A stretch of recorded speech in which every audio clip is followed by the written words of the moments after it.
Magandang umaga po uli sa inyong lahat. Ito po si Lola Sara.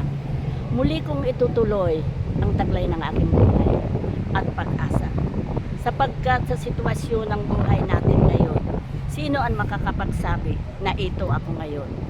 Kung alam po ninyo, hindi pa lubos na itatala ko sa inyo ang kasaysayan ng aking buhay. Na ako magbibigay inspirasyon sa inyo. Ano man ang kalagayan mo ngayon, lugmo ka man sa problema, lugmo ka man sa karamdaman, alam ko po nangyayari yan sa mga sitwasyon ngayon ng ating buhay. Pero huwag kayo mawala ng pag-asa. Ito si Lola Sara, igagabay kayo. Bibigyan kayo ng pag-asa tulad na nangyari sa ating buhay. Na tulad noon, kung alam po ninyo, kung masaksihan ninyo, subaybayan ninyo po ang aking sarili sapagkat ilalatha ko kung anong totoong buhay na nangyari sa aking sarili. At bakit ito ako ngayon?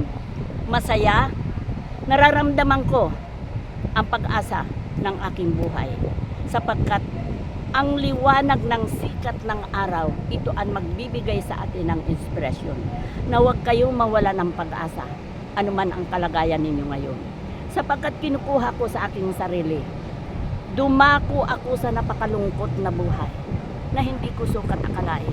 Na halos kung sasahurin ang luha ko, sobra na sa isang drum. Na akala ko hindi na ako makakaagapay. Ngunit ito ako ngayon masaya, tinatamasa ko ang kaluwalhatian ng Panginoon. At isa pa po, mga minamahal ko na tagapanood.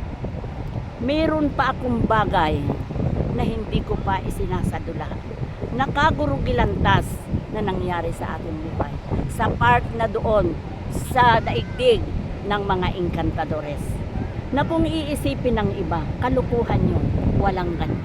Subalit ako magbibigay sa inyo ng patotoo. Na kung ipagkakaloob, hanggang ngayon nasa alitaw-taw ng aking isipan, nandoon ang daigdig ng mga kaingkantuhan. Napakasarap damhin na akala mo ikaw ay nasa paraiso kung kayo maranasan ninyo yan. Yun ang hindi ko dapat ipagkait sa inyo sapagkat ang iba nilalapastangan nila nang sabi nila kalukuhan yan, nasisiraan niya ng bahid. Pero kung ipagkakaloob sa inyo, ilan-ilan sa mundong ito ang may taglay niyan na nakakakita, na sabi may third eye, na sabi pinararamdam sa kanila kung ano ang daigdig ng mga engkanto. Para po sa akin, sila'y totoo. Makakabigay din sila ng inspirasyon sa buhay ng isang tao. At alam po ninyo, yan ay naranasan ko. Nung bagong kasal kami ng aking asawa, maniwala kayo sa hindi. Pag ginusto ko noon, gusto ko po ng kalamansi, nangyayari po yan.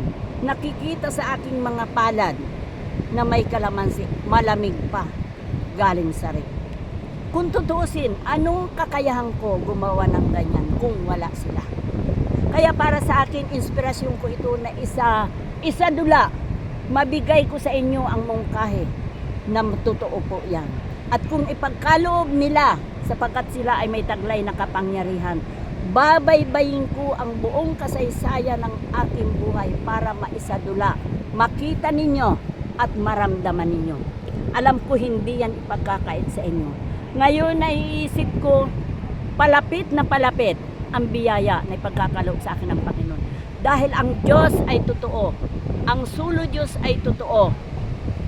Ang salita ng Diyos nakasaad sa Biblia, hindi nababago. Ang salita ng tao, maaari pang mabago.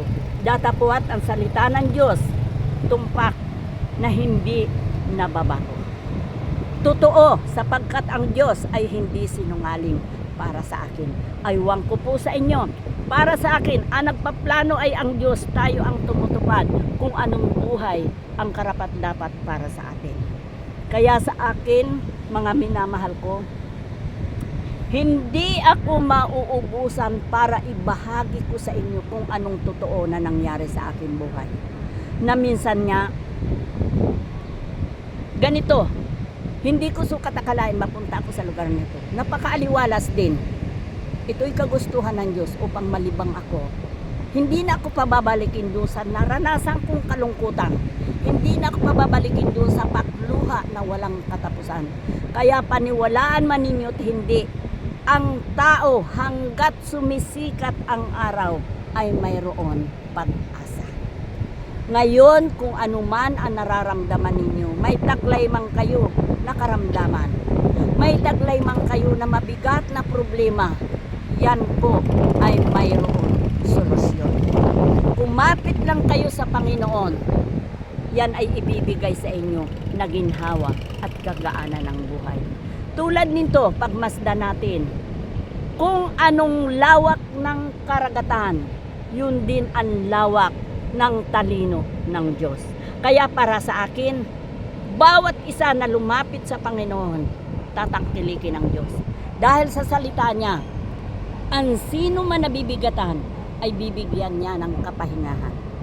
Oo, mayroon mga tao na halos kapos, wala nang halos mapuntahan. Umasa kayo, manood kayo, pakinggan ninyo itong salita ko. Bukas makalawa, magugulat ka. Mayroon kaligayahan na nakahanda ang Diyos para sa inyo. Kaya para sa akin, sa umagang ito, napakaganda ng ipinagkaloob sa akin na mensahe ng Panginoon. May pag-asa.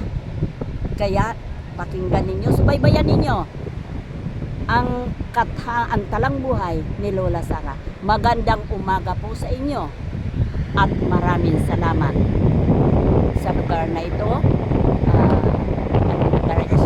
Bagasbas Daet, Camarines Norte. Good luck!